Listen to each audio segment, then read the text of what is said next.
It is so easy to live this life comparing yourself with other people. In fact, the devil himself, I believe, uses this as a very major tactic to get your eyes off of God and onto other people. And so in today's episode, we're going to talk about avoiding comparison with others.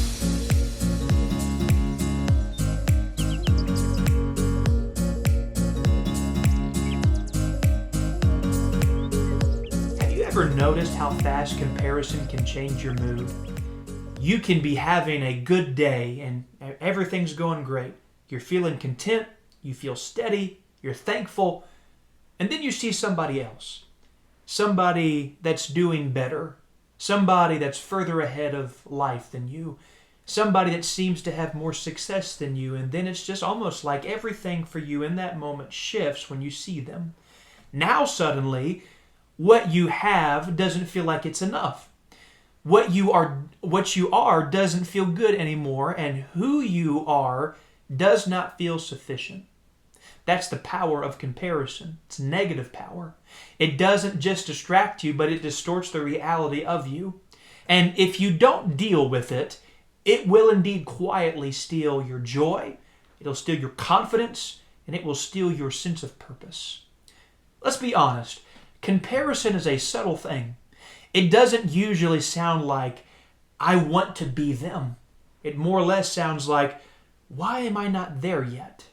Why is their life working out while mine seems to not be? What am I doing wrong?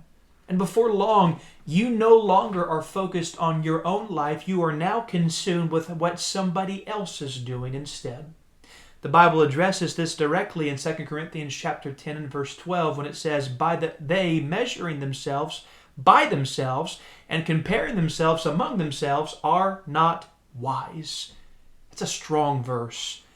God does not say comparison is just unhelpful, but he goes on to say it's not wise. Why does he say it? Because comparison always leads you to somewhere that's going to inevitably be unhealthy. So let me break it down. Comparison produces two main outcomes. First of all, you feel inferior. You look at somebody else and you start to think, well, I'll never be like them. I don't measure up. I'm behind and they're just so far out in front and I wish I could be like them. So there's that inferior feeling. But then secondly, there's the feeling of superiority. You look at somebody and you think, at least I'm not doing as bad as them. I've got more than they do. I'm a better person than what they are. And may I just remind you that both senses of thinking are traps today. Because both of them take your eyes off of God's purpose for your life and place your eyes upon people. And that's never good. So let me give you a simple illustration. Let's imagine today that you're running a race. And you start off focused. Your eyes are forward. You're running a steady pace. But then you start to look side to side and you see somebody ahead of you, and so you panic and you try and speed up and you lose that consistent rhythm that you were in. And then maybe you see somebody behind you, so you just kind of get lackadaisical and relax a little bit and don't run very hard. Either way, what has happened is this: you've lost your rhythm. You've lost your consistency. And that's what comparison does. It pulls you out of the pace that God wants for you to be able to go on. And now you're running the pace of somebody else around you, and that's never good. Hebrews chapter 12 verse 1 says, let us run with patience the race that is set before not someone else, but us. The race is set before us today. Your race is not their race. Their timeline is not your timeline. Their calling is not your calling. And whenever you start comparing yourself with others, you step out of your lane. Let's talk about one of the biggest areas that this mindset shows up in, and that's social media. You're scrolling, and what do you see? Highlights, victories, milestones, successes of people's life. Oh, but what you don't see is the reality of life. You don't see the struggles. You don't see the doubts. You don't see failure. You don't see the behind-the-scenes reality of it. You just see the picture that people desire to display themselves as online. So you end up comparing yourself not with an everyday life that is real, but instead you're comparing your life with a highlight reel of someone. And that's not fair.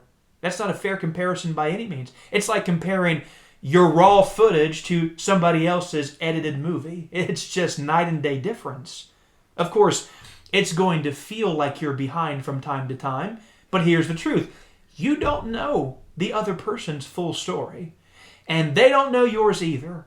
So why are we measuring our lives against incomplete information? We don't have the whole story. They don't have the whole story of us. And so how can we really make a logical conclusion based upon limited information? It's impossible. Let's go deeper with this.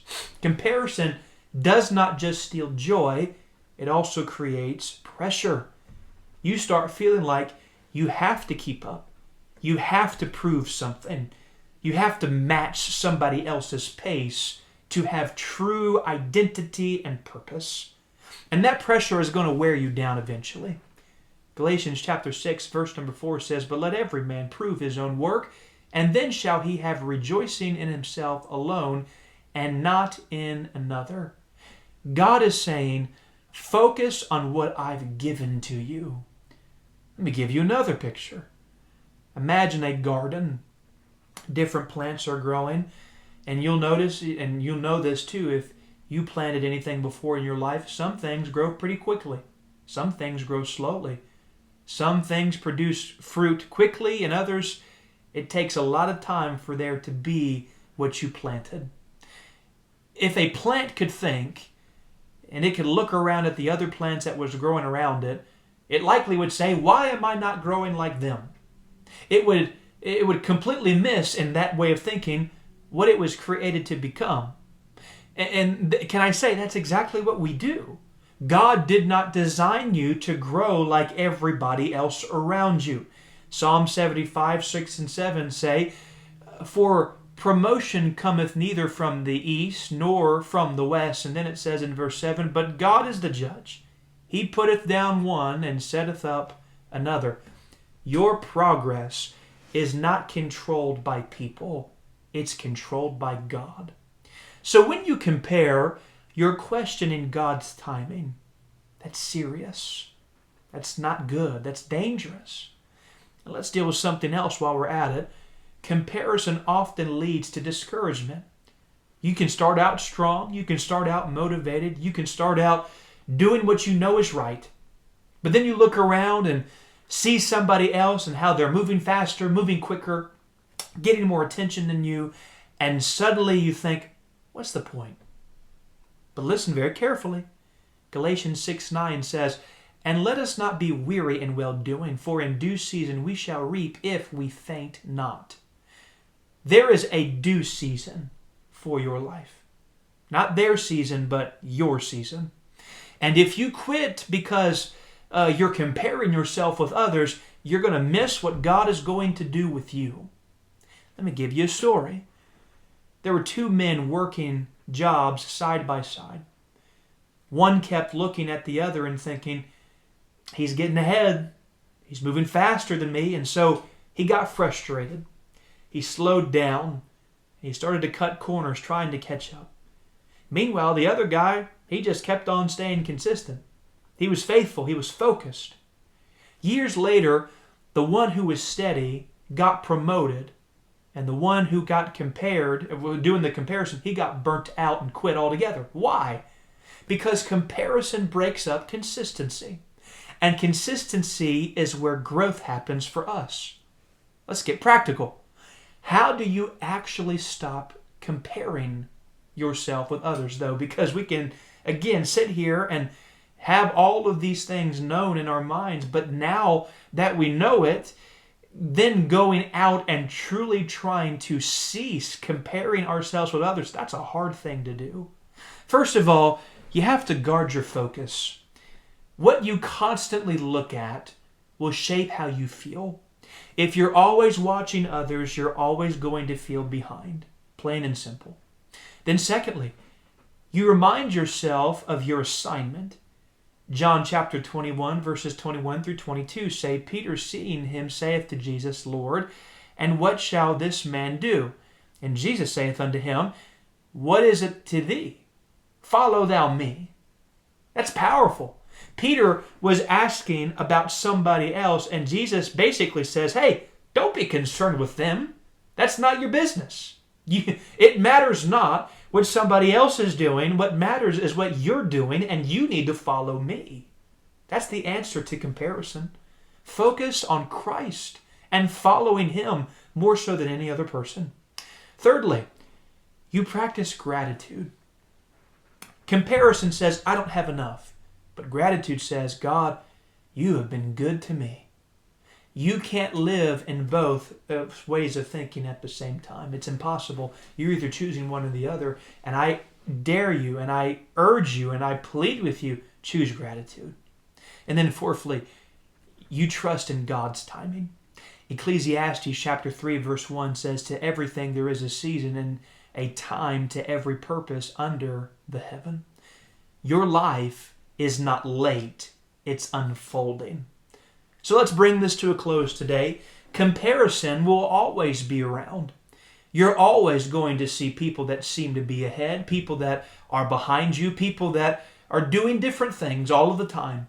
But the goal is not to eliminate exposure, it's to guard your heart.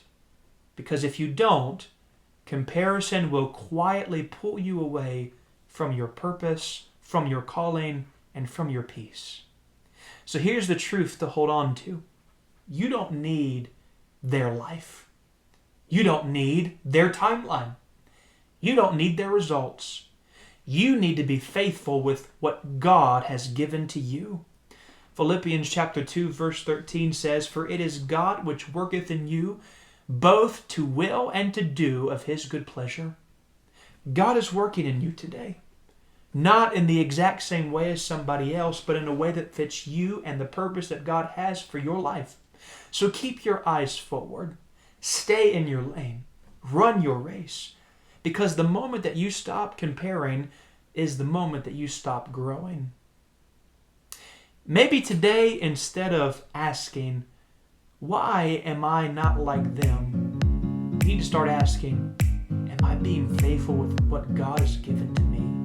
Because that's where peace is found, and that's where our purpose will grow.